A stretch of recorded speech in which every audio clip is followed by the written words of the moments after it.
I want you to ask yourself, whereabouts in religion do you get it? Which religion do you get it from? They're all different. If you get it from the Judeo-Christian Islamic tradition, then I beg you, don't get it from your holy book, because it's, to repeat that opening line of chapter 2 of my book, the morality you will get from your holy book is hideous. Don't get it from your holy book. Don't get it from sucking up to your God. Don't get it from saying, oh, I'm terrified of going to hell, so I'd better be good. That's a very ignoble reason to be good. Instead, be good for good reasons. Be good for the reason that you've decided, together with other people, the society we want to live in, a decent, humane society, not one based on absolutism, not one based on holy books, and not one based on sucking up to looking over your shoulder to the divine spy camera in the sky. Oh, Salman Rushdie got what he asked for. He deserved what he got. Politicians. And politicians.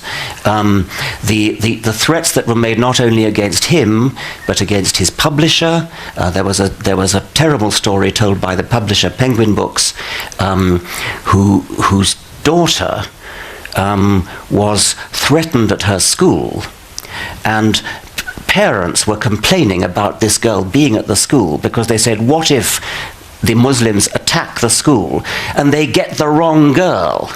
So the publisher of Penguin said, the wrong girl? Who is the right girl in that case? Richard, this is where you and I take a stand side by side. Yeah, absolutely. We really do. Yeah. I am not going to allow my religious beliefs to say that there should not be freedom to challenge those beliefs or any beliefs, because without a free society, truth will never emerge from conversation. Yeah. In which case, may I suggest that it's not right to take offence and accuse someone of being anti-Semitic when all they've actually done is challenge your belief. I mentioning that someone is anti-Semitic is a don't think Richard is remotely accusation. anti-Semitic. He's a really, really nice guy. Please understand that. I love this man. I really do. But when I read this book, I said, that is not Richard speaking. That's 1,700 years of what is technically known as the Adversos Judaeos literature. It was me speaking. And I confess I was totally ignorant of the 1,700 years of which you speak, and I'm sorry about that. But nevertheless, I think the moral values that are embodied in the behavior of the God of the Old Testament are very deplorable indeed. All the stuff about slaughtering the Amalekites and things, terrible stuff. Richard, just answer me one question. How many Jewish commentaries to the Bible did you read before writing that paragraph? I fully accept that enlightened Jewish commentators would repudiate these horrific stories. I wasn't talking about them. I'm talking about the God of the Old Testament as he actually appears in the text of the Old Testament. You regard anyone who reads the Bible literally as a fundamentalist, so please don't read the Bible as a fundamentalist. 40% of the American people read it as fundamentalists. I agree, and I'm as terrified of that as you are. Yes. I'm going to take a question. There's a student near the back there. Yeah. Hi, I've got a question for Professor Dawkins. I was just wondering if you see any sort of positive social contribution for religion whatsoever, and whether in like an ideal world for you would have religion exist whatsoever. I see enormous social value in the contributions of individual religious people. I do not see social value in religion itself. And I said before that I take on board the Chief Rabbi's very interesting point that such social value as there may be comes from the sense of community that religion may build up, as opposed to the actual religious beliefs, which I do not think have any social value at all. Could I just add to that? Because, courtesy of the BBC, we saw a most stunning example of this a couple of weeks ago. That is a German Jewish refugee who came to this country in 1939, called Dr. Ludwig Guttmann, who was asked by this country in 1943 to open the first medical facility for paraplegics in Stoke Mandeville Hospital, and who came and saw how paraplegics were being treated. They could never lead a normal life. They were kept sedated and left to die. 80% of them. Life expectancy in those days, 3 months after being admitted.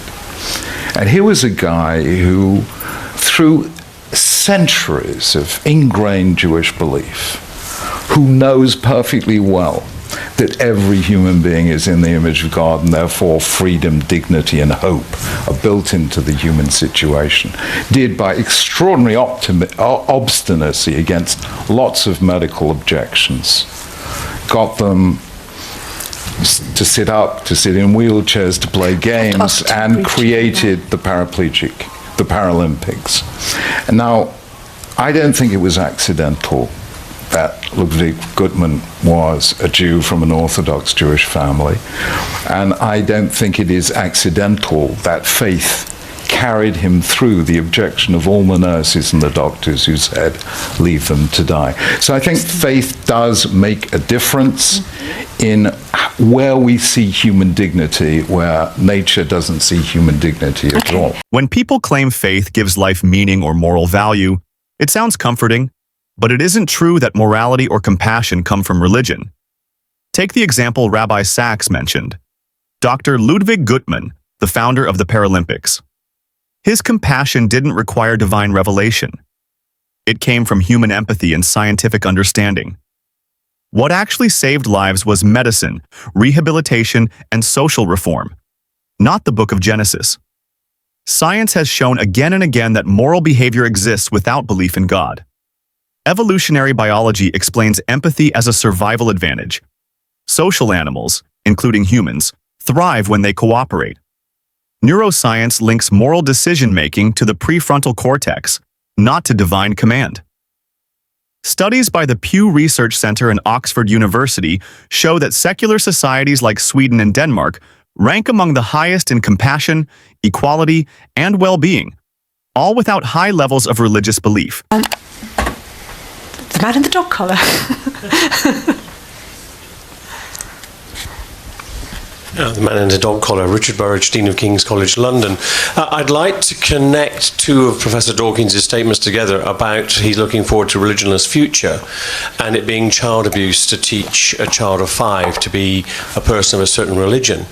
And I don't know, Professor, forgive me, I don't know enough about your personal history, whether you've been blessed, and I will put in brackets by God, with children. But I wonder if you brought your children up in your religion, because atheism and theism are both religions. We both look at the world, we look at the evidence, and I decide rationally on the basis of the evidence I see to believe in God, and you decide not to believe in God. And in your religionless future, there'll be no place for atheism either. What did you teach your children, and why is that different from what I teach my children? I would teach any child to think for herself, to ask questions, to be critical. I would teach a child not what to think. I would teach a child to say, when anybody tells you anything, ask them what the evidence is. If the evidence is too difficult to understand for a child, ask them, is it the kind of thing which people know because of evidence? I did write an open letter to my daughter when she was 10, which was published. And in it I said all those things. I cautioned her that evidence was the only reason to believe things about the real world. And I cautioned her against 3 bad reasons to believe things, which were tradition, revelation, and authority. And the thing that's wrong with tradition and authority is that it's arbitrary which tradition you happen to come from. If you happen to be brought up in a Jewish tradition, or a Muslim tradition, or a Christian tradition, or a Hindu tradition,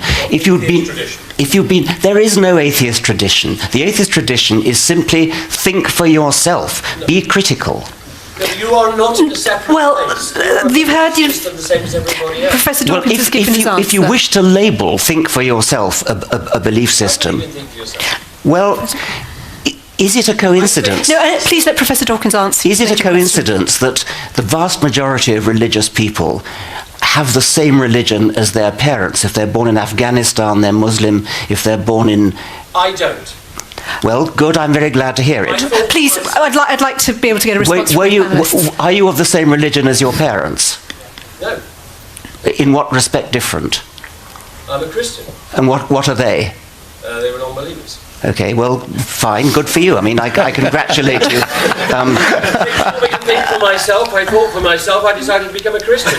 Thinking for yourself is something you and I both share. Thank you. The question here completely misses the point. The man challenges Dawkins by saying atheism is a religion, but that's factually wrong. Atheism isn't a belief system, it's the absence of one. It doesn't tell you what to think, it teaches you how to think. There's no scripture, no rituals, no sacred leaders. It's simply the position that there's no evidence for a God. Dawkins is right to emphasize evidence over tradition, revelation, and authority. Every religion relies on those three, all of which are inherited, not discovered. Studies in psychology and sociology show that over 90% of people follow the same religion as their parents, proving it's geography and culture, not truth, that determines belief. If you're born in Kabul, you're likely Muslim. If you're born in Texas, you're likely Christian. That's not divine guidance. That's social conditioning. So when Dawkins says teaching a child what to think, instead of how to think, is harmful, he's right. It's not about banning religion. It's about freeing children to ask for evidence before accepting extraordinary claims. The defensiveness from the questioner just shows how fragile faith becomes when it's forced to stand next to logic. I don't think there's a disagreement there. I just wanted to get your response briefly, Chief Rabbi, because so I forgot the third one. There were three things you said you taught. Revelation. Revelation, tradition, and authority. And I thought you might have a bit of concern about that. The three things that you would teach a child not to. You know, there's a very believe very famous story, goes back over 2,000 years. A student comes to a famous rabbi called Hillel and says, "Teach me the whole of Judaism, but without belief in authority." So Hillel says, okay, I'm going to teach you the alphabet, you know, ABC. So the guy goes home, day one, he's learned ABC. The next day he comes for the second lesson, and Hillel says, I'm going to teach you the alphabet. It goes CBA. And the man says, hang on, yesterday you said ABC, and now you say CBA. Which is it? And Hillel says, well, you see, you've got to rely on me to learn even the alphabet. So I think you probably need to accept some authority before you can believe anything. Thank you. We have time for one more. I'm going to take the young man in the middle here. Go ahead. Thanks. I'm Tom Fawcett from Stockport Grammar School, and I have a question for Professor Dawkins, if that would be okay. I wouldn't claim that a belief in a deity is necessary to have morality. But what I would ask is, surely in the absence of a divine lawgiver, morality loses its intrinsic value. It's not written into the fabric of the universe. You cite the moral zeitgeist argument. Surely that deprives morality of any philosophical legitimacy. It's merely a human construct. Why should I be altruistic? Why should I care about anyone else when fundamentally morality has no further value? Thank you. This is a question I very often get. It's an extremely common point of view. I agree that it's very difficult to come to an absolute definition of what's moral and what is not. We are on our own without a God, and we have to get together, sit down together, and decide what kind of society do we want to live in. Do we want to live in a society where people steal, where people kill, where people don't pull their weight paying their taxes, doing that kind of thing? Do we want to live in the kind of society where everybody is out for themselves in a dog-eat-dog world? And we decide in conclave together that that's not the kind of world in which we want to live. It's difficult. There is no absolute reason why we should believe that's true. It's a moral decision which we take as individuals, and we take it collectively as a collection of individuals. If you want to get that sort of value system from religion, I want you to ask yourself, Whereabouts in religion do you get it? Which religion do you get it from? They're all different. If you get it from the Judeo-Christian Islamic tradition, then I beg you, don't get it from your holy book, because it's, to repeat that opening line of chapter 2 of my book, the morality you will get from your holy book is hideous. Don't get it from your holy book. Don't get it from sucking up to your God. Don't get it from saying, oh, I'm terrified of going to hell, so I'd better be good. That's a very ignoble reason to be good. Instead, be good for good reasons. Be good for the reason that you've decided together with other people the society we want to live in, a decent, humane society, not one based on absolutism, not one based on holy books, and not one based on sucking up to looking over your shoulder to the divine spy camera in the sky. Thank you. Final word to you, Professor, Chief Rabbi. Well, you know, that was a super question, and actually that's my life story. I did not begin life wanting to be a rabbi. I went to university to study philosophy because I wanted to know, how shall I live? I studied it at two pretty good universities. My doctoral supervisor, the late Sir Bernard Williams, was pretty well recognized as the finest moral philosopher of his era. And I could not get an answer. In those days, I think philosophy is a lot better than it was, but in those days, if you ask somebody in moral philosophy what is right or wrong, they would say, no, that's, you go and ask your vicar or your rabbi. I will tell you what the words right and wrong actually mean. And I dedicated my life to that. I mean, I taught moral philosophy. I've written moral philosophy. And at the end of the day, I could not get any coherent vision of morality. Of course, in the end, one of the great moral philosophers, Alistair MacIntyre, made the same point and brought me back into philosophy. But in the end, I had to leave philosophy and go to Judaism, because only there did I have a concrete and compelling vision of the moral life. What is it? Love your neighbor as yourself. Love the stranger, for you were once strangers in the land of Egypt. Give to others, tzedakah, social justice, absolutely essential to Judaism, human dignity, human freedom, the power of hope, the power of forgiveness, the power of human dignity. All of those I found in this tradition, unbroken for 3,500 years, which I did not find in the moral philosophy in British or American universities of that time. And I think the questioner is right, because in the end of the day, the first lesson any philosophy student ever learns is facts are one thing, values are another. When all the facts are in, the question of values still remains. And we will never get that from science, which is brilliant at establishing facts, but cannot ordain values. And therefore, for that, we have to look ultimately, I think, at the ultimate itself, God himself, or at the very least, if you don't believe, at least accept the wisdom that has been honed and refined through 3,500 years and has brought freedom, dignity, and hope to the world. Thank you, Chief Rabbi and Professor Richard Dawkins, and thank you for your questions. The rabbi's final defense exposes the weakness of religious morality. He admits philosophy couldn't give him answers, so he turned to scripture for comfort, not evidence. But comfort doesn't equal truth. Saying we need God for morality ignores that moral systems existed long before the Bible, in Egypt, Greece, India, and China. The Code of Hammurabi, written centuries before Judaism, already punished theft and violence. Morality evolved because cooperation helped societies survive, not because a deity wrote it down. Science doesn't hand us moral rules, but it helps us understand the consequences of our actions: poverty, violence, disease, and how to reduce suffering in measurable ways. That's a far more reliable guide than ancient laws that once condoned slavery and genocide. If morality truly came from religion, the most religious countries would also be the most peaceful and fair. Yet global data show the opposite. The nations with the highest equality, education, and safety are overwhelmingly secular. So the question isn't, where do morals come from? It's, why do we still need superstition to justify them? Humanity's progress has always come from questioning authority, not obeying it. If you believe in evidence, compassion, and free thought, not fear, give this video a like, subscribe, and share it. Let's keep asking questions that move the world forward,